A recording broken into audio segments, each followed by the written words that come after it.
siang ini telah meluangkan waktu untuk kita belajar bersama dalam komunitas belajar mandiri SMP Negeri 20 Kota Bekasi. Sebelumnya saya ingin minta cakepnya dulu dong. Ya, makan siang dengan ikan asin. Cakep. Jangan lupa tambah sayuran. Salam hormat saya haturkan kepada Bapak Ibu sekalian. Nah, sekali lagi cakepnya ke pasar beli buah semangka. Jangan lupa beli pepaya. Sebelum acara kita buka, mari kita berdoa bersama-sama. Mari kita membaca bacaan basmalah bersama-sama.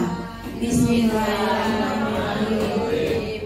Saya memberanikan diri untuk berbagi pengalaman hasil dari pelatihan saya 2 minggu yang lalu di SMP 14 tentang coding dalam coding dan kecerdasan artificial intelligence yang nantinya akan Bapak Ibu pelajari bersama untuk menunjang kegiatan pembelajaran di kelas. Saya sampaikan sedikit saja tentang mata pelajaran coding dan kecerdasan artificial pada kurikulum Merdeka.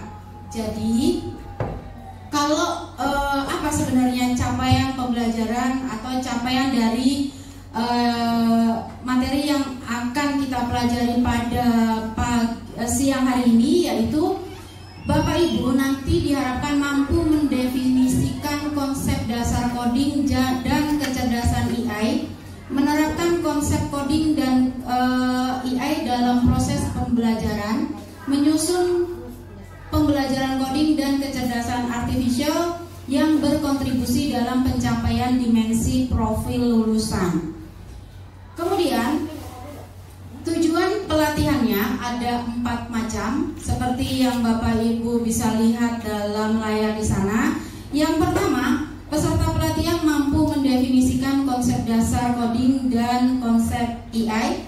Yang kedua, peserta pelatihan mampu menerapkan konsep coding dan AI dalam proses pembelajaran. Yang ketiga, peserta pelatihan mampu menyusun pembelajaran coding dan AI yang berkontribusi pada pencapaian dimensi profil lulusan. Sedangkan yang terakhir, peserta pelatihan mampu mengembangkan nilai-nilai etik dalam coding dan AI. Nah, sebenarnya apa itu coding dan pemrograman? Coding adalah proses mengubah keinginan manusia menjadi format yang dapat dipahami oleh komputer menggunakan bahasa pemrograman. Ini juga merujuk pada subaktivitas dalam pemrograman atau pemberian instruksi kepada komputer. Jadi, Bapak Ibu selama ini sebenarnya sudah mengenal istilah coding, karena sehari-hari kita sudah menggunakan hasil dari proses coding itu. Apa contohnya? Contoh coding yang kita gunakan, fingerprint. Kita tempel jari atau tunjukkan mata atau wajah, maka sudah terdeteksi Bapak Ibu hadir jam berapa, nicknya apa, institusi pendidikannya apa, itu sudah langsung terbaca.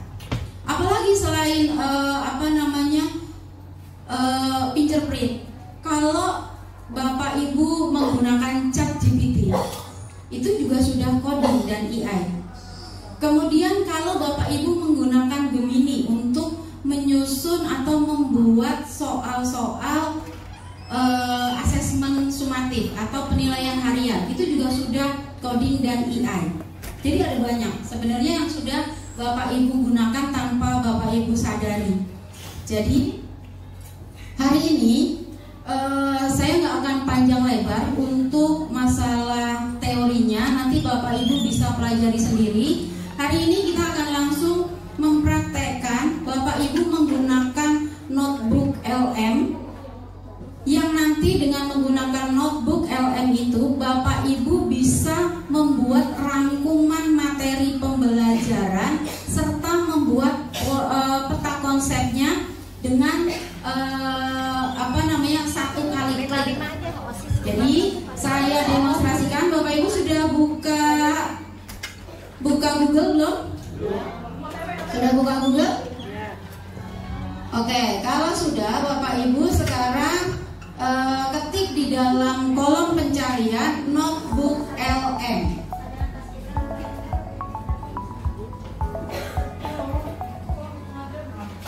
Oke, notebook LM. Yang ini Bapak Ibu. Notebook LM. Sudah? Notebook LM yang paling atas. Notebook LM. Google search. Sudah? Sudah ya? Oke, kalau sudah langsung kita enter.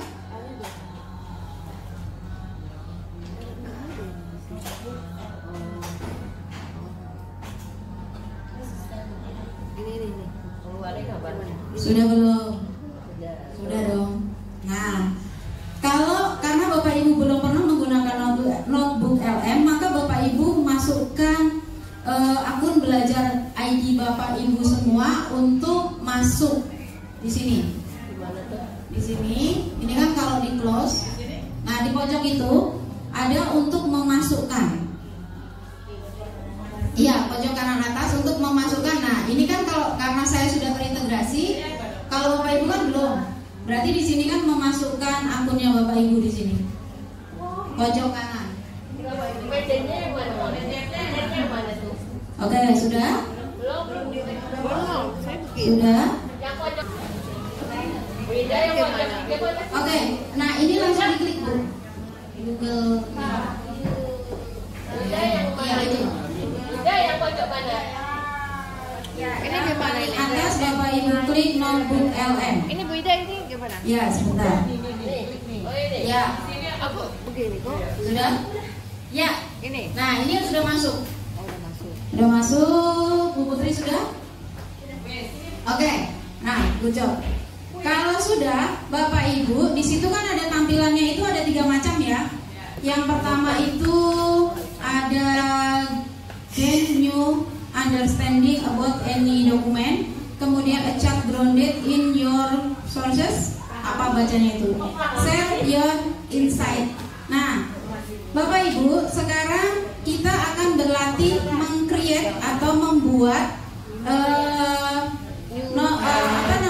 nantinya supaya terintegrasi dengan materi. Kalau chat GPT dan Gemini itu kan Bapak Ibu kalau nyari sumbernya nggak jelas di sana. Tapi kalau di sini dengan Bapak Ibu mengunggah dokumen, maka ketika kita bertanya di sana, maka sumbernya adalah dokumen yang kita unggah. Caranya dalam akun Bapak Ibu ada yang tanda naik ke atas tuh. Sudah kan? Nah, tanda naik itu bisa ditambah. Ya. Bapak Ibu, kalau sudah nanti bunyinya adalah selamat datang di notebook LM. Sudah begitu belum? Nah, kalau sudah itu ada 3 tampilan di layar Bapak Ibu. Yang pertama gambar handphone, yang kedua itu gambar arah unggah panah naik ke atas, dan yang ketiga itu buat nandain gitu. Nah, ya berbagi. Jadi Bapak Ibu klik yang tengah. Ya. Iya. Iya makanya. Iya. Nah. Oke. Nah, sebenarnya Bu Ina sudah pakai nih notebook LM nih karena sudah ada dokumen-dokumen yang masuk di sana. Iya. Ada ke atas. Bisa. Nah, Bapak Ibu di situ diminta untuk mengunggah dokumen yang bentuknya PDF. Sekarang Bapak Ibu coba unggah buku siswa atau buku pedoman yang bentuknya PDF. Kalau Bapak Ibu tidak punya, belum tersedia di laptop masing-masing buku siswanya, bisa juga menggunakan PPT tapi yang bentuknya PDF. Iya, boleh. Boleh. Kalau Bapak Ibu sudah mengunggah, maka nanti di sebelah kiri itu sudah ada dokumen yang Bapak Ibu unggah. Kalau Bapak Ibu sudah upload begini nih, ya kan? Kalau sudah diklik begini, maka Bapak Ibu sudah dapat ringkasannya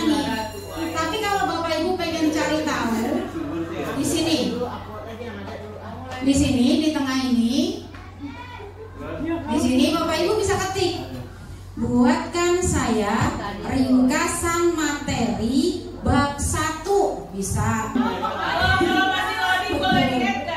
Ya boleh di refresh. Bapak Ibu kalau sudah, Bapak Ibu di sini tinggal klik saja kalau mau membuat peta konsep. Peta konsepnya diklik. Nah, maka di sebelah kanan otomatis akan terproses dia membuat peta konsep. Nah, kalau kita buka seperti ini hasilnya, kemudian kita klik tanda panahnya, maka akan semakin banyak. Nah, tapi yang diupload, dokumen yang diupload. Jadi kalau Bu Yeni matematika nguploadnya tentang kubus, berarti minta dibuatkan soalnya tentang kubus. Jadi nanti akan linier. Ya. Tadi kan yang diupload modul. Modul itu kan dari berkaitannya di tadi apa? Ya. Nah, kalau berkaitan nggak nyambung, tadi itu ngomong. Iya, karena ini supaya menjaga linearitas, Pak. Kalau di Gemini nanya apa aja bisa, tapi kan jawabannya tidak berdasar sumber.